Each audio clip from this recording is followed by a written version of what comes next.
John chapter 9. John chapter 9. John chapter 9 from verse 1. Now as Jesus passed, he saw a man who was blind from birth, and his disciples asked him, saying, Rabbi, who sinned, this man or his parents, that he was born blind? Jesus answered, neither this man or his parents sinned, but that the works of God should be revealed in him. I must work the works of him who has sent me while it is day. The night is coming when no one can work. As long I am in the world, I am the light of the world.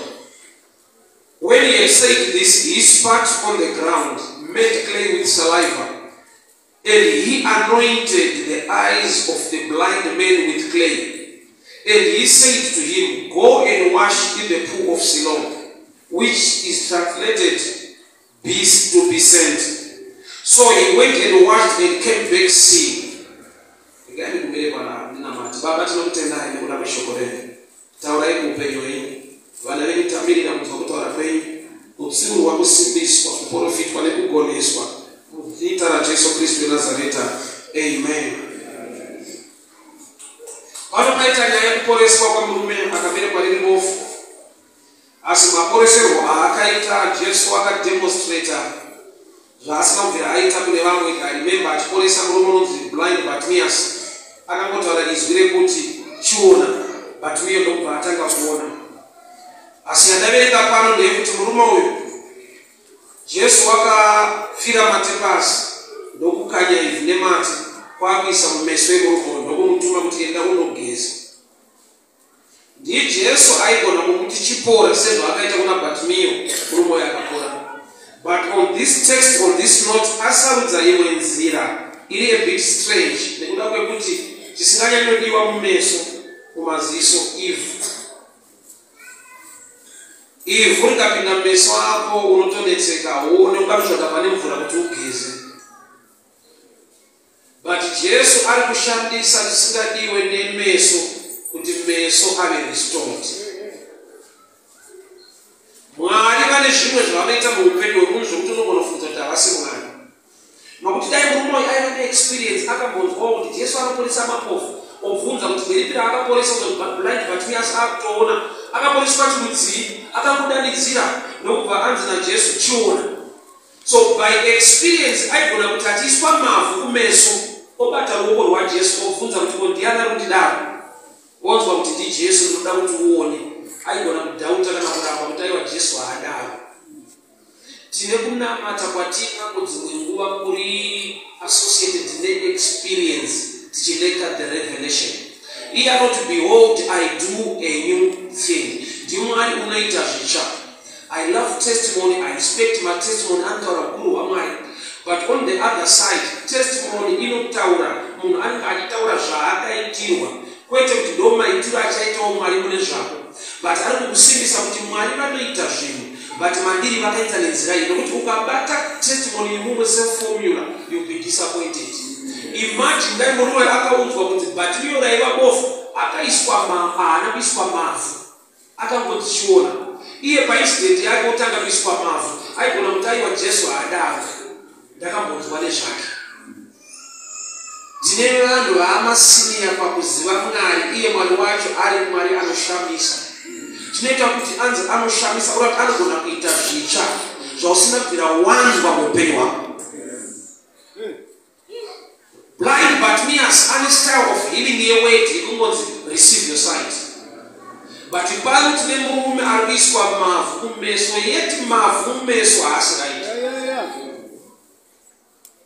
Unoziva chakapa murume chatonziswa kuti sei asina kukomplaina, ane chinhu chaakaandastenda kuti ndisina mavhu kana kuti ndiine mavhu, mari dzangu dzagara akafanana handione. So haana kuona achitoshorwa mumeso, nokuti munhu anotoshorwa munhu anoona.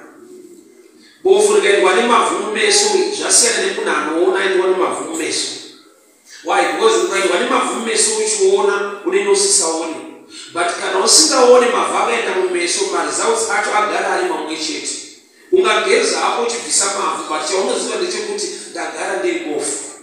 So pane pamwe pekuti Mwari vanoda kubatsira munhu nenzira inenge iyoyo yekuti munhu kana ari mukushaya kutambudzika akaudzwa giving kutoshorwa kuisirwa mavhu muupenyu. Why? Nekuda kwekuti pashoma yasara anenge akutopedziswa.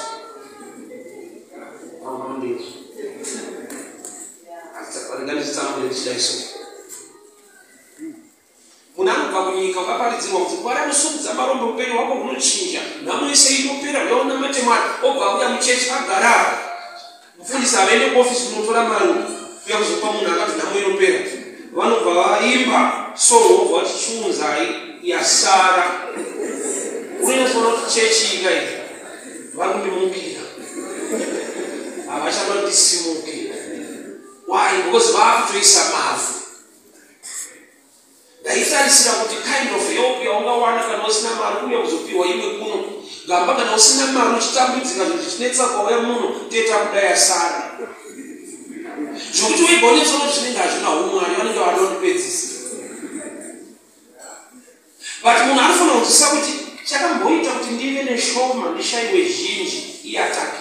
So kana ndauya kuna Mwari kana shoma yanzi ipindowo, handisi kuitwa murombo, ndagara ndiri murombo. Saka handigone kukomplaina kuti chechi inondiita murombo nokuti hauna kuuya uri mheni.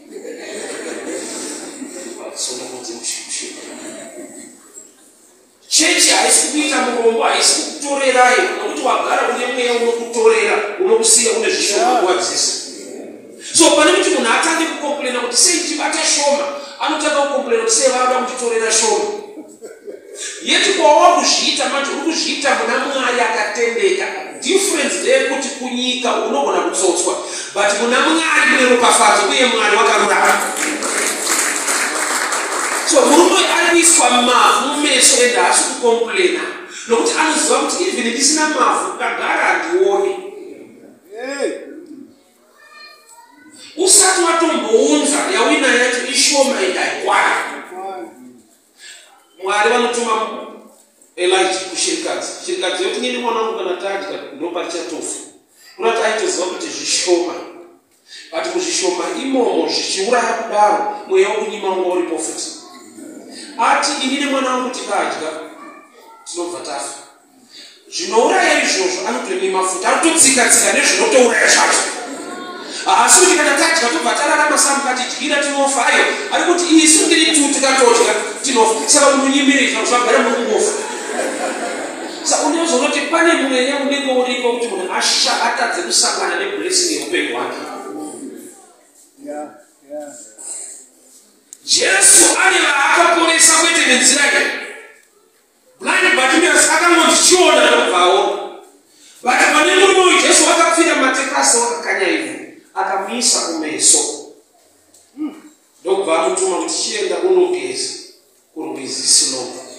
Panoitira zvakanaka ndepekuti he mentioned the name of the river or of the pool. Akadingomuti chigeza kuti enda unogeza without mentioning the name Siloam.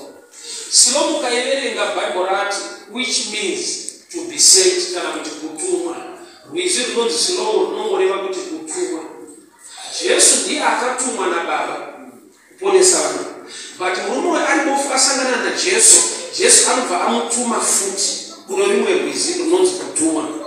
In other words, Mwari vanodelegata dzimwe nyasha dzekuti ungangodaro waenda panzvimbo pasina zvinhu zvako, but paunofanira kuwana revelation inokudirecta kune zvinhu zvako. Murume uyu Jesu ndiJesu wamasimba ose ende pawa richimenda haana kupera.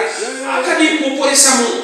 I love statement yekuti Jesus my last bus stop, but on this text munhu akarifewa somewhere na Jesu. Jesu kwakurifeya munhu kuti upofu hwako even tasangana so hauchinje kusvika waenda somewhere. Reganipatsanure kana ndichitaura nhau yaJesu panapa. Jesu munhu is a person. Jesu is soul is also the word. So zvoreva kuti muzuva ranhasi Siloam yako is when you know a text ine chekuita nesituation yako wotanga kuacta upon the word of God iwo. Uyauti ukauya mukureya wakati Mwari itai mukureya Mwari havana chavachaita, vachakupa revelation yekuti uzive zvekuita maringe zviri mushoko kare. He directs you to the word. Nokuti kana Siloam zvireva kuti kuda kuti Mwari vakatuma shoko ravo kuti rigadzirise nyaya yako. So pamention of the name Siloam ari kuedza kuti hapasi pese pane mvura paungageze upofu ukapera. Dzimwe mvura ukageza unoita clean, unoita smart, but nyaya yeupofu inotoda kuti uende kurwizi Siloam. Nokuti kana munhu ane mavhumeso anongoshedzera kuti hapana mvura iri padhuze, ndibatsire hama dzako kuti ndapindwa nechinhu muziso ndibvise. But Jesu anotomentiona the name of a river kuda kuti harisi nzizi dzese dzine chekuita nesituation yako. There is a river by the name Siloam. Kunati bofu rakatotumwa riri bofu ende rasangana naJesu. Usatarisire kuti murodhi maraifamba richienda kuSiloam munyika isina vanhu, mune vanhu vanotaura zvavanoda uye vanogona kubvunza. Kuti iwe uri bofu hakutumawo ndiani asina tsitsi.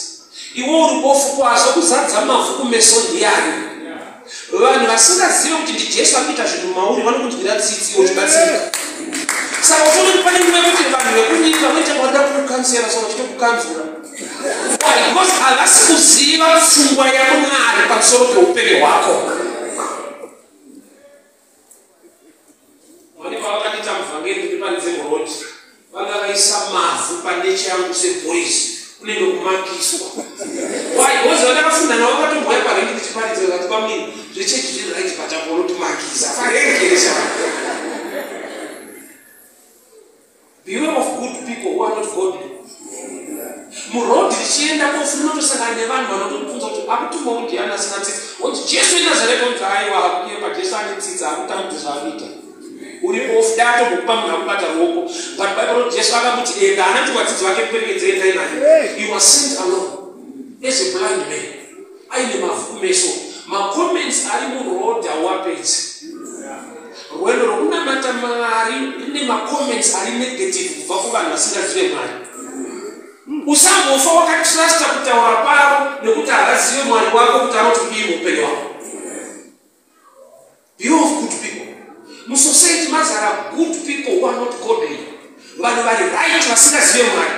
Vanotaura zvokunyatsokuva kuti ndomusoro ndokutaura. Yet zviri against the mind of God. Abraham paanonzwi ane mwana wokumugomo chive chibayiro anototakura nehuni. Yet isu kumusha kwedu kunomboshawa kana toda huni unoenda kugomo. Unotora iko. But Abraham paakabva kugomo akabva atakura huni. Imagine murodhi vanoti kubvunza kuti komukuenda kupoti kugomo saka tura akamutoro unomutsvagira iko. Because there are times ekuti kune vanhu vari right vasingazive zvinoda kuitwa naMwari. Mavhu mese bofu ivhangeri rinorwadza. Why? Nekuti nyika ikaona inonge Mwari wacho akutokutambudza wese. Unozoona chinoita pamaakuzobirwa manje machechi. Pamapero maakutozobirwa manje. Gamba mweyechina yakubira for long time munyika hakuna ikope.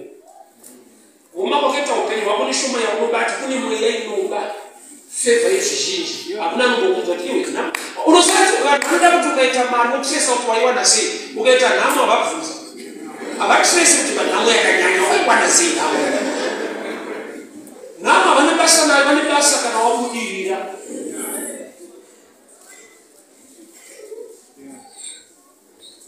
Zvakafanira kuti pamba pako payada pakawanikwa muti wembanje unotosungwa.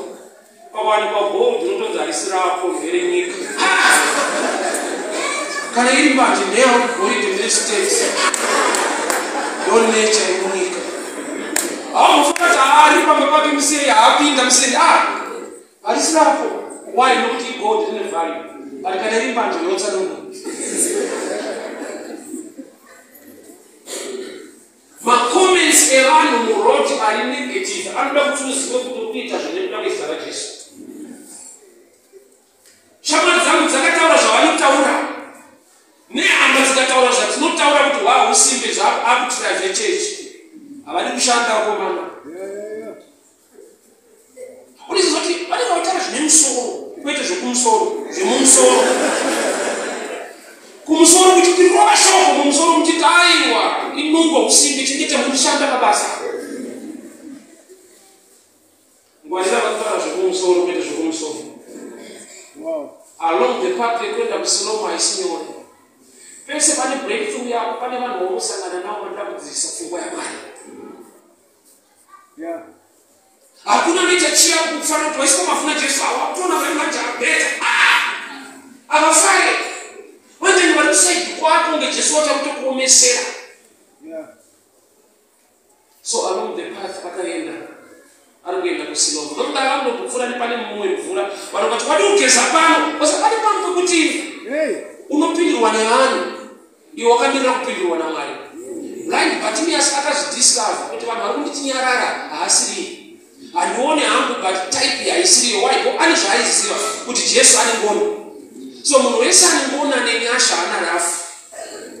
Nokuti kunyararidza bofu irafu nokuti rikuda kuona. Jesu akazodzwa kusinudza mapofu.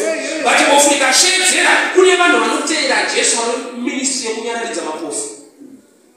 Warira kunyararidzwa nevanoona iwe usingaoni. Unoziva vanhu vane unyengeri. Unotonzwa munhu achipa testimony. Mwari ndiakandipa stake ndikavaka ndikadii. Vakazoya mushumira anoshumira kuti receive your house unoti receive ngei. Yet iye akapiwa stake naMwari akavaka. Takuparidza kuti vamwe vapiwewo akuti haisiro. Unyengeri huri muvanhu. Nemari anori basa rese ivo mwana. Murume ari kuenda kupfuwo of Siloamu. The journey was not an easy journey. Wendo rokunamata nekuteerera Mwari raakutoda kuti uve neboldness yekuziva kuti ndiri kuita zvinhu zvataurwa naMwari. Wenda nyika inozvitenda zvitende but zvataurwa naMwari chine rokafadza muupenyu hwangu. Mukadzi Mark 14 akazodza Jesu perfume anakombererwa maoko nemadisciples. Pakaitwa kameeting yekuti what a waste atambisa. Dai yatengeswa yapiwa kana vanoshaya. Hakuna akafara kuti akuitira Jesu chinhu chakanaka. Why? Nokuti vanga valeta chandinoti revelation. Chakaitirwa Jesu akatoti she is preparing my body before burial. Arikuzodza muviri wangu nokuti he was about to go into the grave. Saka yapiwa Jesu nemukadzi perfume yakafanana nekuti i-birthday present. Saka nature yevanhu tinoziva vanonzi ma-birthday presents. Birthday haiexiste. Why? Because it's a threat. Unopumwa uroyi. Imagine unaona munhu arikufamba akaona kuhwa obva unotenga kofi nouya arosvika pakoti tatati nechipo cherufu. Unotenga papinda imomo ndiyo. Hakuna chipo cherufu. Kune chipo chekuberekwa. But mukadzi akazodza Jesu perfume akamupa chipo cherufu. That's why vanhu vakamukriticize. What she was doing by revelation. Jesu ananga aparidza kuti ndakutonofaso ndipewo perfume akazviita by revelation. Akava nechizaro kumari. Saka pasina akaombera maoko kuti zvakanaka muzodze. Pese pane breakthrough yako panotoda kuti utomira. Why? Nokuti Satani haafare kuti wasangana nenyasha ine zvaakuita along the path. Zvinotaura zvakawanda. Unokoneswa. Unofana kuti nenge tepi yemvura gara wageza maso unotamburenge kuSiloamu uyu.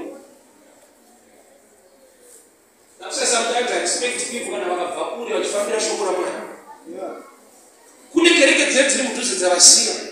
But mweya waMwari unogona kuvapusha kuti vaende pane Siloamu, pane a blessing, pane a prophetic word for their lives concerning that season. Kuenda kuSiloamu hazvina kuti pese apa igwenga mune turwizi turimo nematepe emvura aripo nevanhu vanotaura zvavanotaura. But kana Jesu atienda kuSiloamu, don't settle for distance relation uchiri kuSiloamu kwaita kure. Warira kupiwa rubatsiro nevanhu vari kuhinda kubatsirika kwako. Warira kupiwa nevanhu vakakumanga. I'm not to this picture.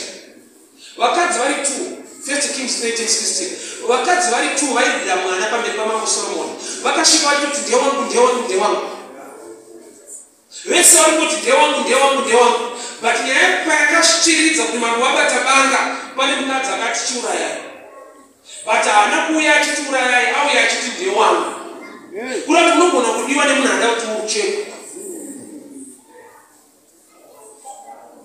Ngwarira kufarirwa nedambudziko rako.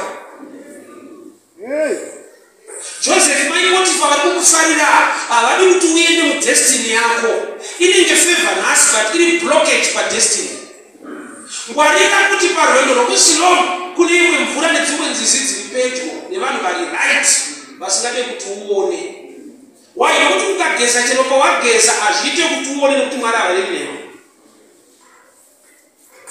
So along the path, the blind man tine vanhu vanoti asi Mwari akatiita zvakati ndopanichaita zvakati. Pamwe pacho unofanirwa kuita zvinotaura Mwari kuti usangane nezvaunoshumira.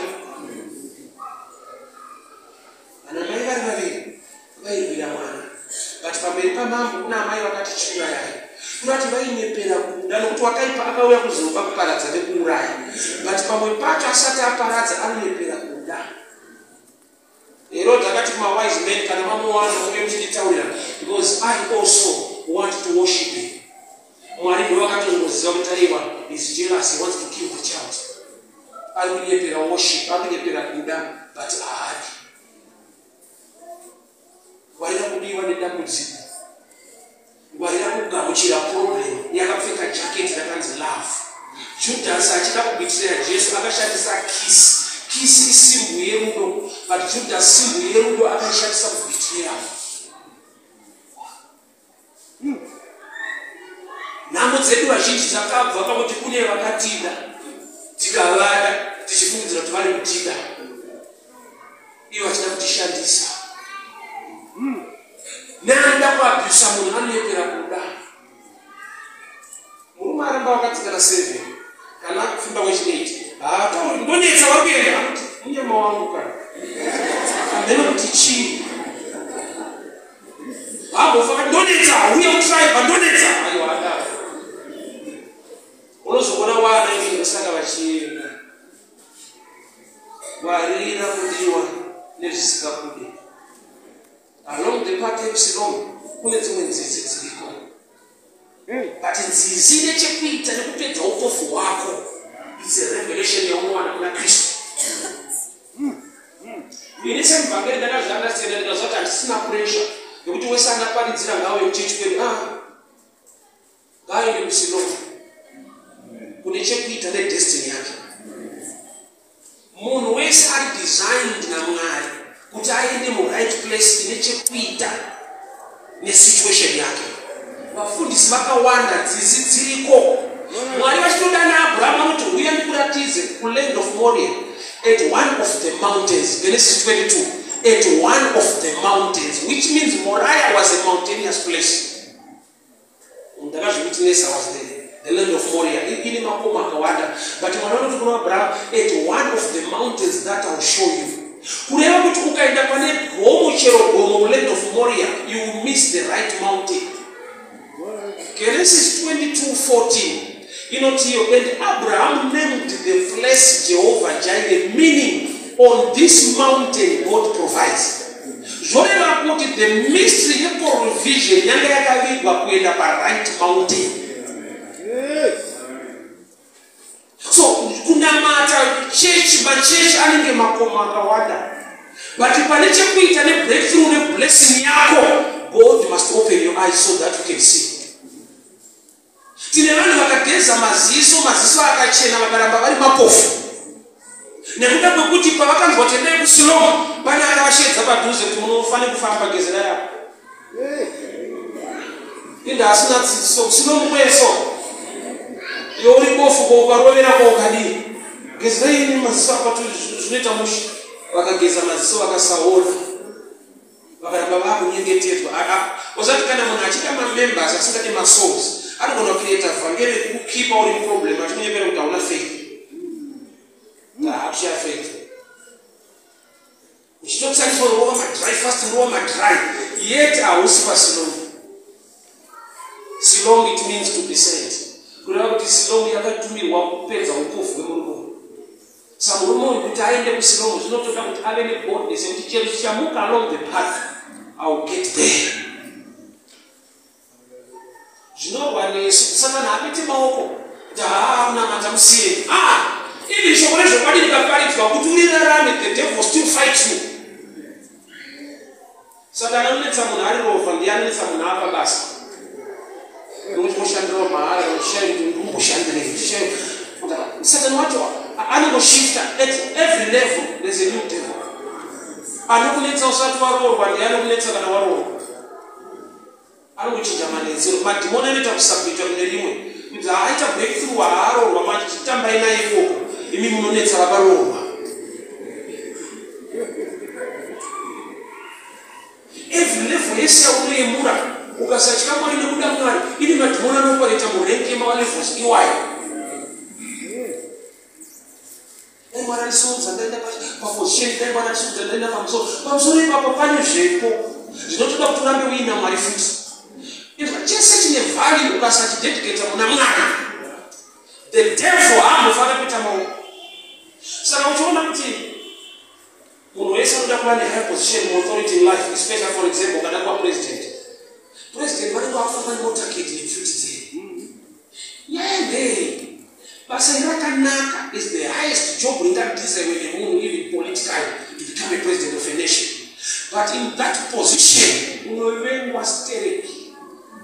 Chinoita kuti vafambe nepfuti dzekuziva kuti handifanirwe nemunhu wese pandiri panapa vanhu vanotonditsvaga izvozvo. Indaiti munhu anofamba nemubhodhikadhi anotyisa ndikaziva kuti anenge achitotyawo asauziva apo vanatyisa adungukwaiwaitonasa anotoziva kuti position yandava ine rumwe ruvengo runomuka, every level ine machallenges ayo. Saka vachida much security iwo ri pabasa rakanaka, chakanaka chese unomukirwa nacho. Jesu wakakanya mavhu pasi akamuisa mumeso akati enda. Pakaverenga zvakanaka pati he anointed the man's eyes with might. He anointed the man. Izvi kuti anointed rinoreva kuti zvikutoitwa naJesu inenge problem zvakatakura ine anointing. Anointing yese ine kademand, ine kanhu kanenge problem kekuti ukagona kushanda nako unosvika kubreakthrough. Akaenda kuSilomu akandogeza.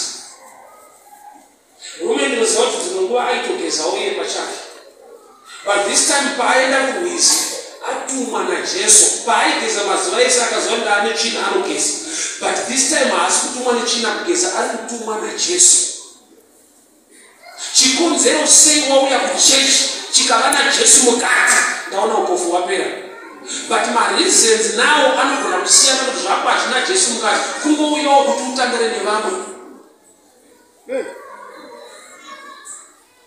Tine zvikonzero zvakawanda zvokuita zvinhu muupenyu. Mwangu akatoroora bhozi andakura, kungokura chete. Adaona kukura. Haana imwe plan besides kuti ndakura ndakuda kuroora. Tine mareasons ekuita zvinhu muupenyu, but mamwe acho haasi valid. Munhu akaroorera kuvachirwa kune washing machine yaunogona kutenga kusengura kwacho. Ukaroorera kubikirwa nanandoziva kubika nonodya pachinosiso chekuuraya. There are reasons more than that. Church, mavhu ari mumeso mako aya wakandogeza kupi? Wosvokora mwana rinenge nhema rikangotaurwa chete ukaita sezvandinotaura upofu unofanirwa kupera. Chinoita kuti upofu uregere kupera tine mashortcut. Tinotonzwa kuti ari vakaparidzwa ndizvo kuti hazvinenge zvinorema rega nongotisaya kuita zvimwe zvinhu pasaidi. Tine vanhu vane plan B. Tikati namatene matetoti nzve tomboshandirwa mushanda. Let me show you something. Kana Jesu akati enda unogeza, zvona kuti kugeza chiri chiri physical, but ndoba kuti chiri spiritual kuti achiona.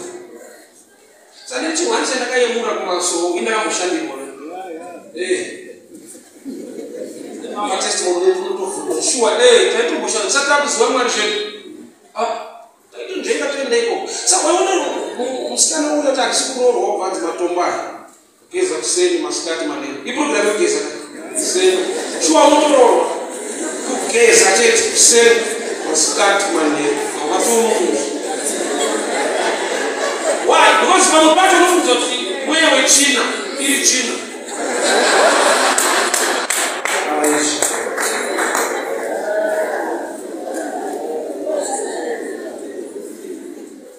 The physical part yekuti enda unogeza kuSilomu odzoka achiona chaita kuti aone ndiJesu kwete Silomu, but pane a process iri muphysical yaanofanirwa kuita. Saka munokona madhodha Mwari vachazviratidza pane zvavachaita. Tamunoshamisa baba zvikatidzei. Vanenge vachakukwene minowo unoshamisa hapana yaurikutamba. masangana manoshamisa yoga. There is a process, a demand in the physical, connected to the spiritual. Enda unogeza usilomo. So mruma akasimuka ali off. Akatumika ali off. Pamupati tunomilika my resources to do things. Yet we must begin to do things to attract the resources.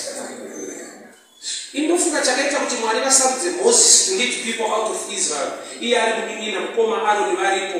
Pane action yakaitwa na Moses yakachallenge denga. Moses vachiri muEgypt akaona muHebrew nemuEgyptian vachiwana. Ndokubva apindira akauraya muEgyptian. Mwari ndokubva saka ndanonoka uya kutanga kudhila nemaEgyptian tisanga tanga ndiyo kushanda naye kwete Aroni aikosiyana nazvo. Moses action yekuraya muEgypt ari muEgypt yakaudza Mwari kuti mutononoka ndakufanorowa. Mwari ndovatichiuya kugomutitaura kuti tichiuraya vakawanda tese. Ngosva akauraya Rwana akadzimedhara. Pakazofa wakawanda wakucrossa Red Sea akadzidherivhara. Kungoti kuenda kushanda naye. Action yake vachiri muEgypt yakadenda Mwari kuti I need to deliver my people. Why? Because already a man like Moses is already delivering the people of Israel while they are still in Egypt. So when we patch our resources to do things, you must do things to attract the resources. It happened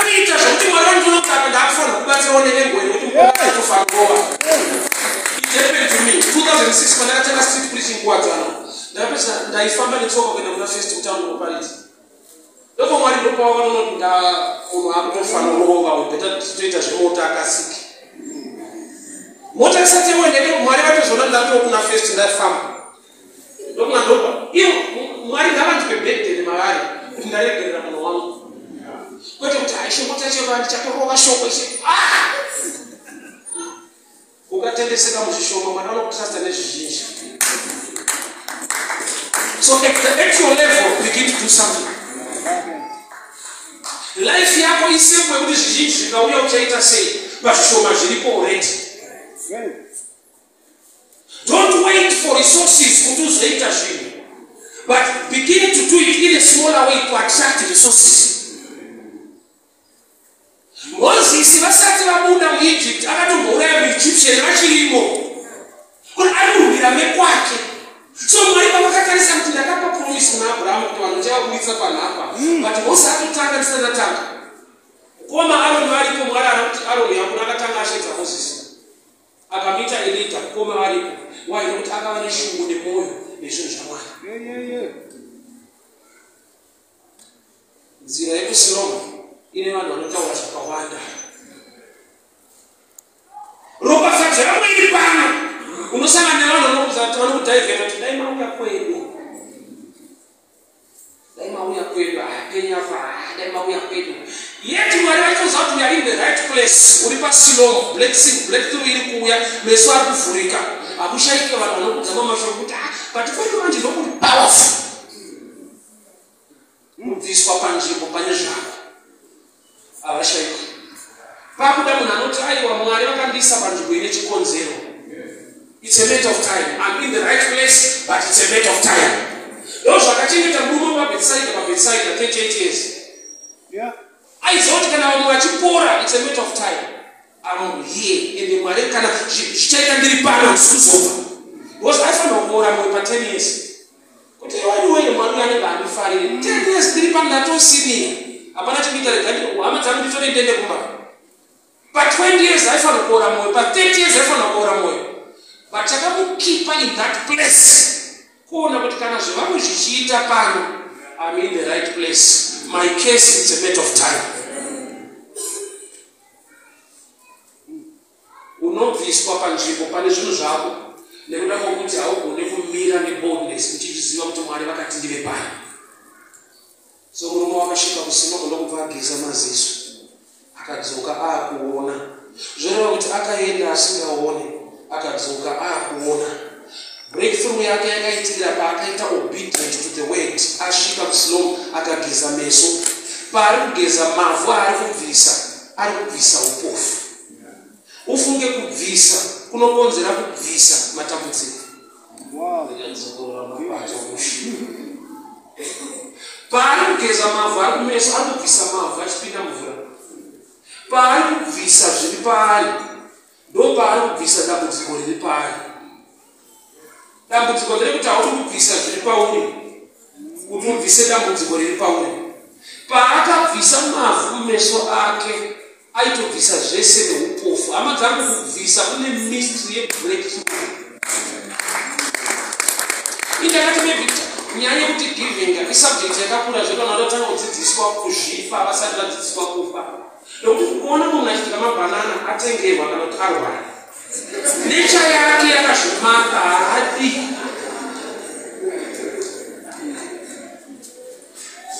Haagoni kuzvipa.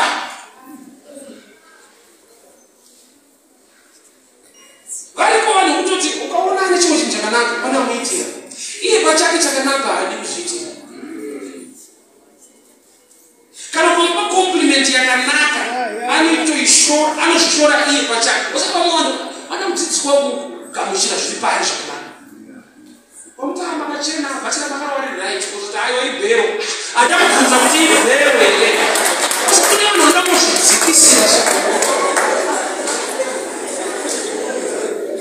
Hauna kunzwa kuti waitenga kupi ene mari zvese wakatenga ibhero ende 250. Wakuti vanhu price nekwawakatenga. Chezvo kuti wakachena bhero 250.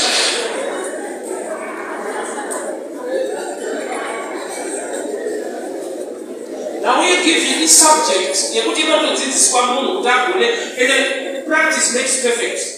Dzidza kupawo kana vekwako kana uchidzwa nosi kana uchipa mutoro vekwako ngopa vana vako adzimai vako. Kune varume kuti akapa mudzimai mari, mudzimai andoswera akaisungira andoziva kuti ine urongwa hatingopihwi mari. Zvodzoka kubasa ndobvunza kuti yanga ine urongwa hwenyu, andoziva kuti haingokupiwa. Practice makes perfect. Dzidzira pahama dzako, dzidzira pavana vako. Mwana anonzwa maconditions ekubasa nemamiriro economy. Mwana angoti baba ndodawo kana 100 bond, unotanga kumutsanangurira mamiriro akaita economy.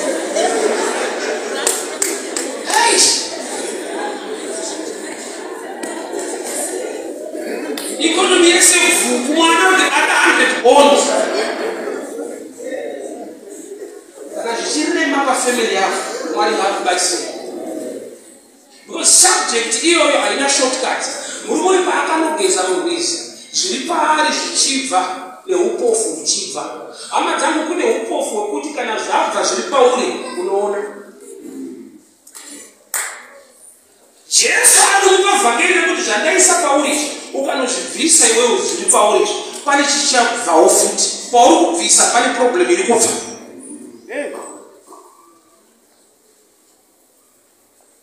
Saka unobva manje zvakatongomira kudhara ndinotangira papi. Let me show you something. Kana murume ari bofu akaiswa mavhu, meso haadi mavhu, rese rausingade rine charinodenha. Saka wakaipa anokupa horizena. Mombe dzikaenda kudhibha, unogona kutoti tina muchibva kumusha masvika padhibha dzinonetsa kudhibha. Kwese kuti unogona kufamba zvakanaka. Padhibha pane challenge 1.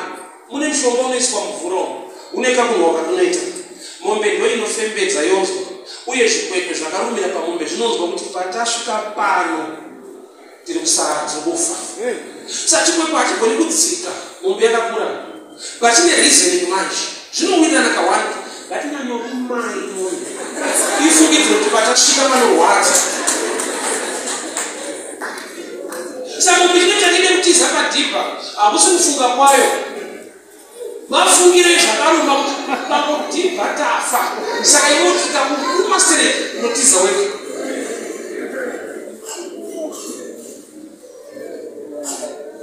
Shoko rese rine breakthrough yako Mwari akakubatsira wagona kurigamuchira anenge mavhu maziso. Rese rine meant to deliver to help you arigamuchirike nyore. Why? Because when the demon has started to put them situation here, so I don't put a reasoning. Tahu apa yang kamu sebut area ni, bukan apa woman. wakukwata.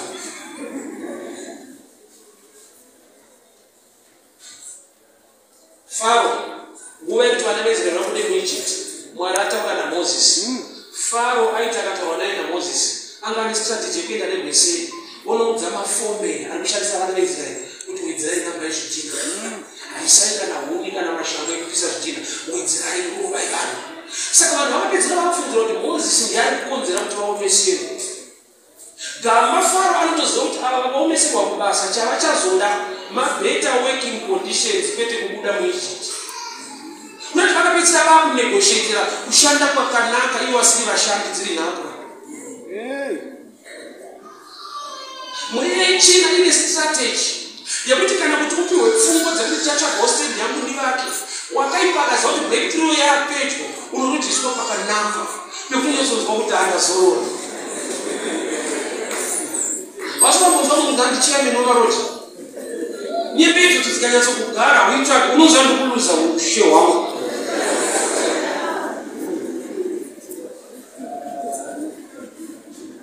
Unopiwa comfort muproblem zvokuti breakthrough kwauri haichaita. Yemavhu maziso ndo situation yawina haina kidzi kana vanhu vanokudwira tsitsi, but nokuti zvina Mwari mukati don't lose that. Manje unoshinura ende kana washinura vanhu vanzi vakataka kunetsana kuti ndiye here asi ndiye kana breakthrough yako haisvike unoshinura. But pane kanguva kekufamba uine mavhu riri vhangeri raKristu. Pandakafamba netsoka inoparidza kuna first vanhu vaitaura zvavanotaura mumaraini chechi inopengeswa zvoona Mwari ari kunyima 5 rand yekombi okupa message asi Mwari. I remember paringi pana muparidza kuti Mwari vanopa ani netichende ndakabvira pamusana Mwari akazondikwedza kuti ngatiwe vanokunyemerera. Unoziva kune vanhu vane rafu unokuti vanoti vashoka vachiweka zvavokura takuti Mwari anopa nebvutsi yake iye ari vandakadiscover kuti kuparidza nekupa testimony zvakasiyana kuti Mwari anopa ichokwadi anopa even asati andipa hazvichinji kuti Mwari anopa.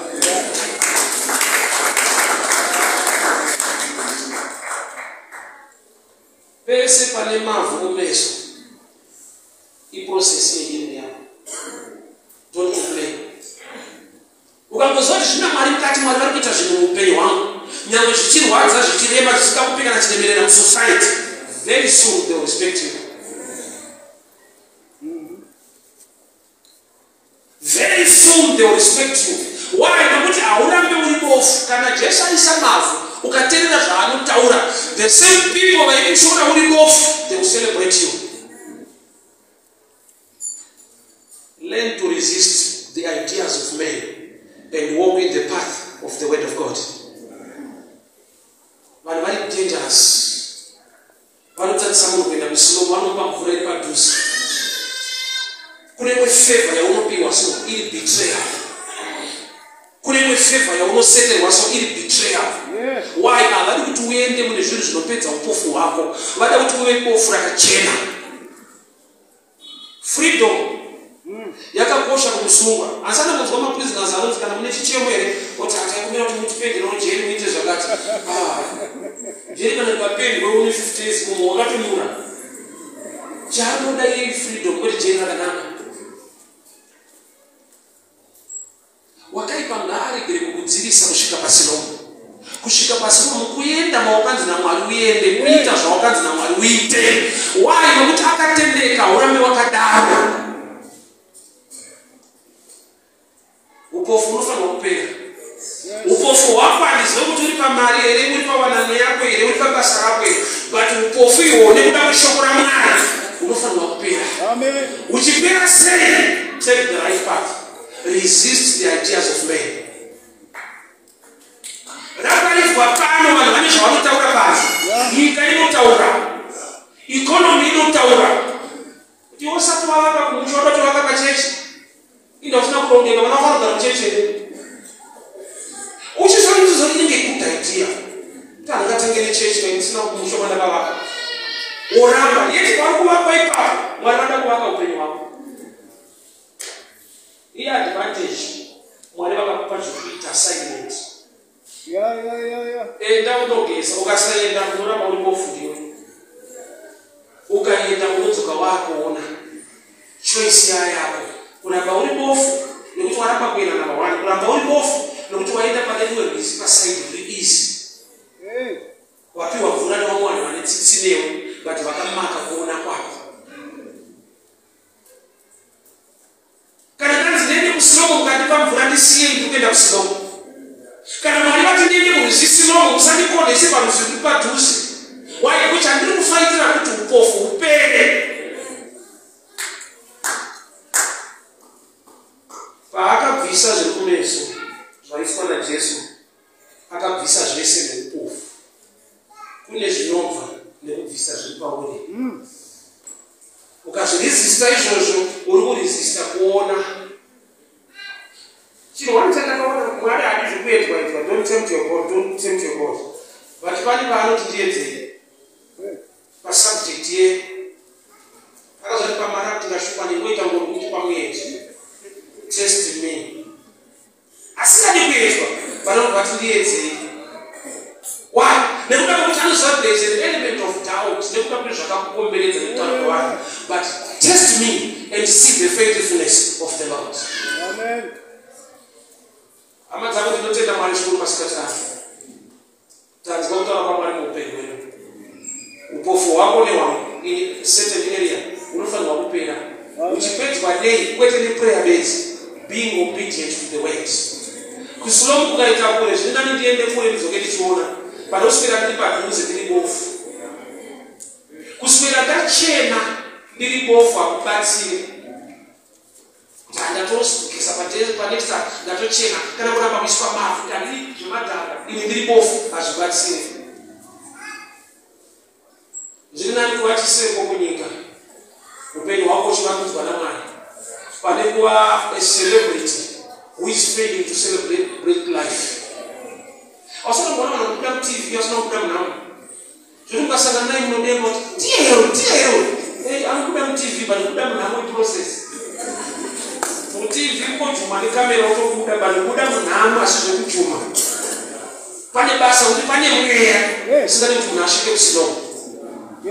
Ziva kune silomo yako. Silomo yepoverty inosvikwa negiving.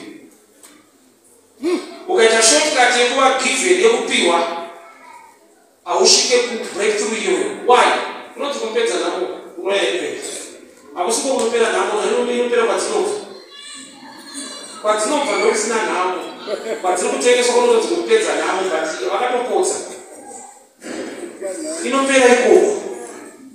Why? Because blessing haina basa kuti wapiwa. Blessing, more blessing iri pana ari kupa washo. Tsvaga pane silomu yako usvike ipapo. Kana silomu yako ichida kuva humble, kuva nehumility, be humble and receive the blessing. Hakuna shortcut.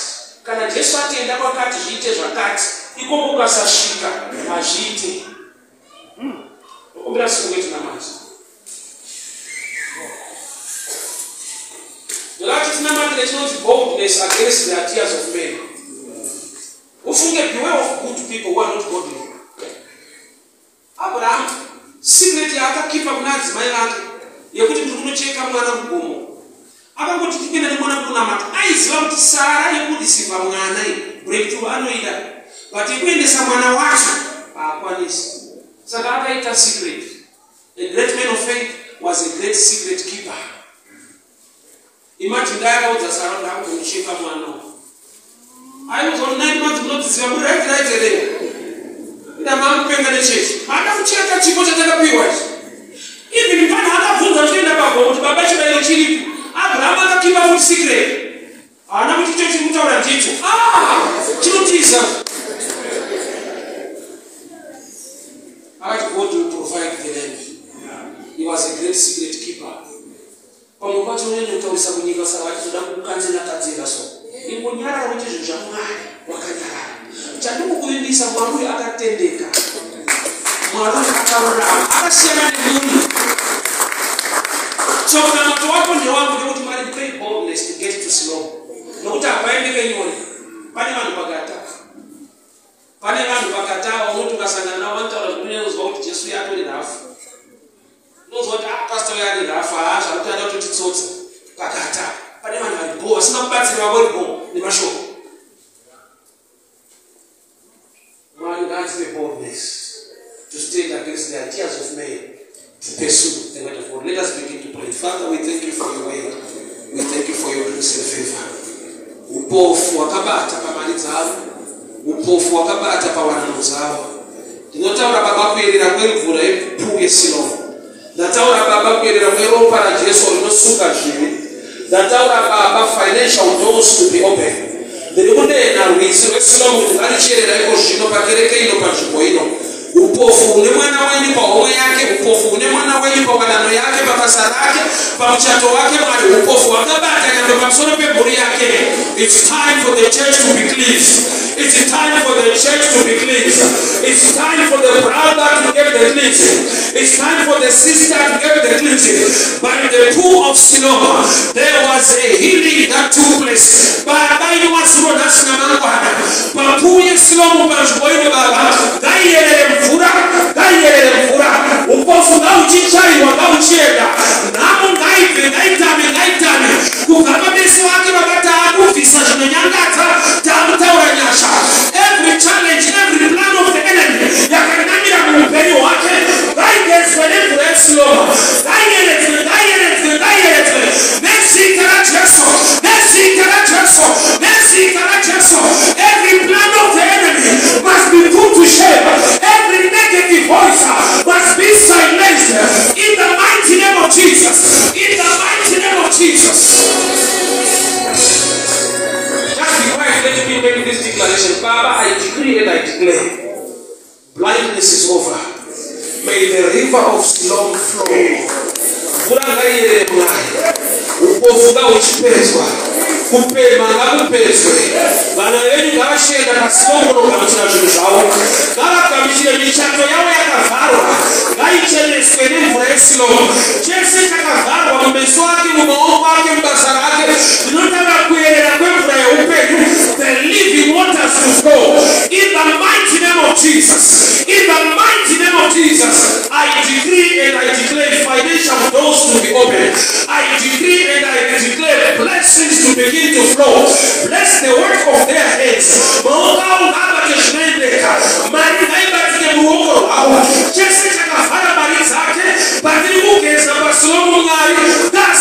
Testimony, financial breakthrough, elevation in Basarake, Kusumu Basarake, Yashangati Ruenare, Masuga Afrique, Chanushuya Gazazis, Nancy Karacheso.